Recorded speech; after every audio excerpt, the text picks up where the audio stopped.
श्री घनश्याम तिवारी। माननीय तिवारी जी, जी, your 15 minutes.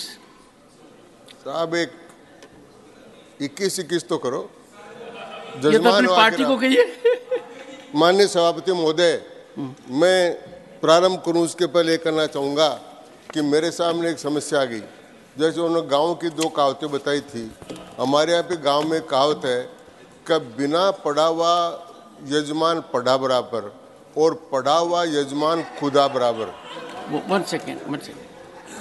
Ghanshyam Tiwari ji सही बात नहीं बता रहे हैं। वो रणदीप सिंह सुरजेवाला और मेरा ख्याल रख रहे हैं। कहावत है, अनपढ़ जाट पढ़े बराबर और पढ़ा लिखा जाट खुदा बराबर। ये बात कई सैकड़ों सालों पहले की है तिवारी जी। हालात बदल गए हैं। ये लागू हो रही है।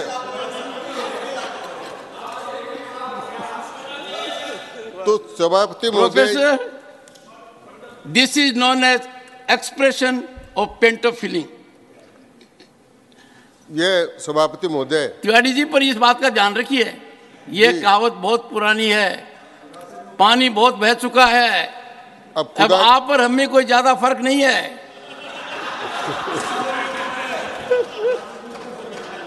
सभापति महोदय, मैं जब माननीय सुरजेवाला जी बोल रहे थे और उनके मुंह से लोकतंत्र की और चुनाव आयुक्त की नियुक्ति की बात सुन रहा था तो मुझे बड़ा रस आ रहा था, क्योंकि मुझे अच्छी तरह ध्यान है कि एक बार नवीन चावला जो श्रीमती इंदिरा गांधी जी के सेक्रेटरी थे उनको ही चुनाव आयुक्त बना दिया था और वो आज ये कह रहे हैं कि सरकार नियुक्त करने जा रही है। तो साहब इतना ये बात कर रहे हैं, फिर वो पार्टी लोकतंत्र की बात करे जो इमरजेंसी लगाई, सारा काम किया, तो मैं वो लोकतंत्र की बात नहीं करूँगा, उन बातों पर मैं नहीं जाऊँगा। मैं इस बिल की ओर जा रहा हूँ और माननीय सभापति महोदय, मैं इस बिल के समर्थन करने के लिए खड़ा हूँ। उन्होंने 2 बातों की चर्चा की, उन्होंने संविधान सभा की चर्चा की, उन्होंने सर्वोच्च न्यायालय के निर्णय की चर्चा की। पहले तो मैं संविधान सभा के बारे में बताना चाहूँगा कि संविधान सभा ने ईसीआई की नियुक्ति व्यवस्था को संसद के विवेक पर छोड़ने पर सहमत हो गए। उन्होंने कहा था कि ये चुनाव का सारा सिस्टम वो कार्यपालिका के हाथ में तो नहीं होना चाहिए, लेकिन संसद इसके लिए कानून बनाए और ये संसद के विवेक पर है। इसलिए मैं आपकी उस बात की तायद करता हूं और आपको धन्यवाद देना चाहता हूं। आपने जो कहा कि संसद ही सर्वोपरि है, न तो कोई न्यायालय न कोई और, इसलिए सर्वोपरि संसद के रूप में ये कानून लेकर हमारे अर्जुन राम जी मेघवाल लेकर आए। उन्होंने बाबा साहब अम्बेडकर का जिक्र किया। अब वो पुराने वो हमारे पूज्य हैं और फाउंडर मेंबर हैं, और अब उनके बाद में साहब अगर कोई शेड्यूल कास्ट का आदमी कानून मंत्री बना है तो वो अर्जुन राम मेघवाल है। तो साहब अब जब आप उनकी चर्चा करते हो तो अर्जुन राम जी मेघवाल की भी चर्चा करो। तो मैं निवेदन ये करना चाहता हूँ कि वर्तमान में जो विधेयक है उसका कारण क्या है। साहब हर बात पर सुप्रीम कोर्ट में जाने का आदत पड़ गई है विपक्ष की, और इसके कारण से जिस सुप्रीम कोर्ट का बार बार निर्णय कर रहे थे, कल उसी सुप्रीम कोर्ट ने अपने जजमेंट में कहा कि सरकार की हर बात को चुनौती सुप्रीम कोर्ट में देने से अराजकता की स्थिति पैदा हो जाएगी, और ये अराजकता की स्थिति पैदा करने का प्रयत्न वो कर रहे थे। मैं आपसे निवेदन करना चाहूँगा कि जब ये कानून बनाने की आवश्यकता क्यों पड़ी, जब बरनाला अजीत के केस के अंदर सुप्रीम कोर्ट में गए, सुप्रीम कोर्ट ने 3 लोगों की समिति बना दी कि भारत का प्रधानमंत्री, प्रतिपक्ष के नेता और सुप्रीम कोर्ट के चीफ जस्टिस ये मिलकर तय करेंगे जब तक कानून नहीं बन जाता। तो उस परिप्रेक्ष्य में कानून बनाने के लिए ये कानून लेकर हमारे विधि मंत्री जी आज यहाँ पर आए हैं, इसलिए मैं विधि मंत्री जी का स्वागत करता हूँ। दूसरी बात ये कहना चाहता हूँ कि इस कानून में क्या है सभापति महोदय, इस कानून में चयन समिति की संरचना की व्यवस्था की गई कि चयन समिति कैसी होगी, उसकी संरचना की व्यवस्था की गई है। चुनाव समिति में चयन समिति में कौन लोग शामिल होंगे, इस बात की व्याख्या की गई है। अध्यक्ष के रूप में प्रधानमंत्री रहेंगे, सदस्य के रूप में लोकसभा में विपक्ष का नेता होगा, और साहब इसमें और भी इनके लिए बहुत रियायत दी गई है।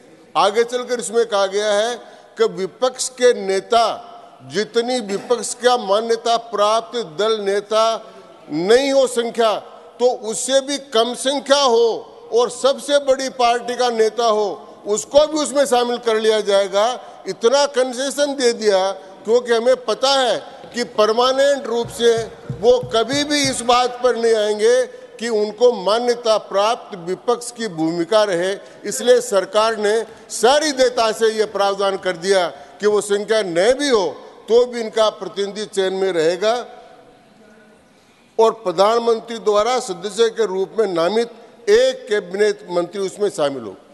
माननीय सभापति महोदय, 70 साल तक जो आदमी इस बात को कभी चयन समिति की बात ही नहीं की, अपनी इच्छा उसको बनाते रहे, वो आज इस प्रकार की बात करें, मैं समझ में नहीं आता। ये चुनाव आयोग क्या है, ये लोगों के ध्यान में कब आया?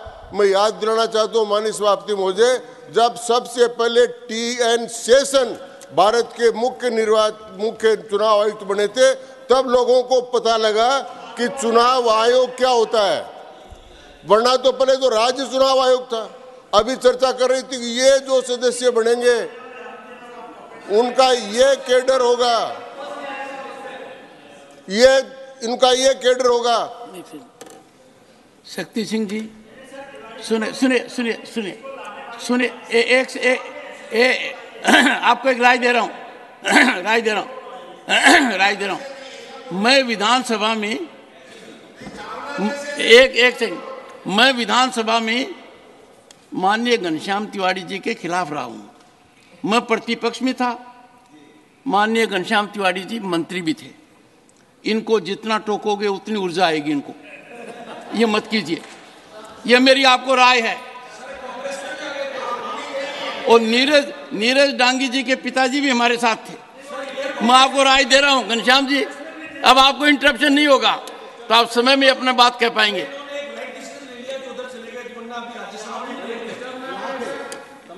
डांगी साहब तो मेरे पड़ोस में रहते हैं साहब, जयपुर में मेरे पड़ोस में ही रहते हैं डांगी साहब। और मैं निवेदन कर रहा था कि ये चर्चा कर रहे थे कि ये जो जिन लोगों का कैडर बनाया है, जो चुनाव आयुक्त बनेंगे या मुख्य चुनाव आयुक्त बनेंगे, इनमें से कभी कोई पंचायत का चुनाव लड़ा हुआ आदमी नहीं होगा। ये माननीय सुरजेवाला ने कहा। माननीय सुरजेवाला जी, जिला निर्वाचन अधिकारी डिस्ट्रिक्ट कलेक्टर होता है, मजिस्ट्रेट होता है, वो कब चुनाव लड़ा हुआ होता है? विधानसभा का चुनाव का अधिकारी SDM होता है, वो चुनाव कब लड़ा हुआ होता है? एक भी आदमी चुनाव लड़ा हुआ नहीं होता, और चुनाव लड़े हुए आदमी को बनाते तो फिर चुनाव आयोग ही नहीं होता। इसलिए सबसे बढ़िया व्यवस्था ये की गई है। ये बात आप जब करते हैं उसमें कुछ बात करनी चाहिए थी, वो तो नहीं की। मुख्य बात जो आपको करनी थी वो ये करनी थी कि भारतीय लोकतंत्र में और इसमें समस्या क्या है। इस समय जो सबसे बड़ी समस्या है वो है प्रजातांत्रिक पारिवारिक सामंतवाद। गोस्वामी समिति की सिफारिश करी, उसकी बात करी, उस पर बोल रहे थे, लेकिन सबसे बड़ी समस्या आज भारतीय लोकतंत्र के सामने है पारिवारिक प्रजातांत्रिक सामंतवाद। और वो जो कह रहे थे कि ये ईडी का नाम नहीं लेते, इंडिया जो बोल रहे थे, ये इंडिया इसके खिलाफ खड़ा होगा। ये इंडिया पारिवारिक प्रजातांत्रिक सामंतशाही प्रवृत्तियों का प्रतिनिधित्व करता है। एक भी मैं आज बताना चाहता हूं, यहां पर 7 लोग एक परिवार के मेंबर और मंत्री हैं। वो है प्रजातंत्र लोकतंत्र के लिए खतरा। उस लोकतंत्र की बात नहीं करते। चुनाव आयोग की जो व्यवस्था की गई है सभापति महोदय, ये निष्पक्षता के लिए की गई और केवल सुप्रीम कोर्ट का निर्णय और सुप्रीम कोर्ट के निर्णय के आधार पर नहीं की गई। सुप्रीम कोर्ट का निर्णय डायरेक्शन है, लेकिन एक व्यवस्था करनी थी कि 1991 के कानून में इस प्रकार की कोई व्यवस्था नहीं थी। 324 के अंतर्गत और 191 कानून की व्यवस्था के नहीं होने के कारण से ये एक व्यवस्था की गई। और ये व्यवस्था उन व्यवस्थाओं से बेहतर है जो व्यवस्था आप लोग public service commission, union public service commission में जो नियुक्तियां होती है वो नियुक्तियां कैसे होती है, उनसे बेहतर स्थिति की इसमें व्यवस्था की गई है। अनुसूचित जाति आयोग, उससे बेहतर समिति की व्यवस्था की गई है। राष्ट्रीय पिछड़ा वर्ग आयोग, उससे बढ़िया व्यवस्था की गई है। राष्ट्रीय अनुसूचित जनजाति आयोग, उससे बढ़िया व्यवस्था की गई है। और अन्य निकायों में जो नियुक्तियां होती है उससे भी बढ़िया और व्यापक व्यवस्था की गई है कि उनमें तो प्रतिपक्ष का नेता होता ही नहीं है। तो वो सारे जब संवैधानिक रूप से ठीक ढंग से काम कर रहे हैं तो फिर ये नियुक्तियां और ये आयोग ठीक ढंग से काम क्यों नहीं करेगा। माननीय उपसभापति महोदय, मैं निवेदन करना चाहता हूं कि भारत की दो चीजों का अध्ययन करने के लिए दुनिया भर से लोग आते हैं। पहला है भारत का चुनाव। भारत के जैसा चुनाव विश्व के किसी देश में नहीं है, विश्व के किसी देश में नहीं है। आज आचार संहिता लगने से पहले जो चीफ सेक्रेटरी और सेक्रेटरी मुख्यमंत्री और मंत्रियों के साथ थे, जिस दिन आचार संहिता लगती है वे चुनाव आयोग के अधीन हो जाते हैं और चुनाव आयोग का अधीन होकर निष्पक्ष रूप से काम करते हैं। उसी हम का भी चुनाव करते हैं, हमको शपथ भी दिलाते हैं। माननीय तिवारी जी प्लीज इधर बोलो। मैं आपसे ही कर रहा हूँ साहब। जी जी, आपस में बात ना करें। आपस में नहीं करे साहब जी। तो मैं ये बात कर रहा था। दूसरी बात कर रहा था कि जब मैंने कहा था कि टीएन शेषन साहब से आने से पहले, मैं भुक्तभोगी हूँ सर। मैं 1972 से इन चुनावों से जुड़ा हुआ हूँ, स्वतंत्र से चुनाव लड़ रहा हूँ, लड़ा रहा हूँ और अब तक यहाँ पर पहुँचा हूँ। मैंने देखा है कि जब चुनाव होते थे तो सरकार की चलती थी, तब चुनाव के पहले दिन तक ट्रांसफर के लेटर कांग्रेस के नेता लेकर आते थे। वोट दो, ये ट्रांसफर का लेटर लो, वोट दो, ये ट्रांसफर का लेटर लो, तब तक काम करते थे। ये तो आचार संहिता क्या होती है तब पता लगा। और जब टीएन शेषन ने इतना काम किया तो उन्होंने देखा ये तो बहुत खतरनाक काम है, तो उसकी संख्या बढ़ा दी, 2 कर दिए, अब 3 हो गए हैं। तो जजमेंट के आधार पर निर्णय होगा। तो ये चुनाव आयोग की प्रक्रिया को ठीक करने के लिए हम इस प्रकार का काम कर रहे हैं, लेकिन चुनाव सुधारों की बहुत बड़ी आवश्यकता है समाप्त। अभी गोस्वामी समिति की सिफारिश की बात की, प्रकाश वीर समिति की सिफारिश भी आई हुई थी। उन चुनाव सुधारों के बारे में कुछ नहीं किया गया।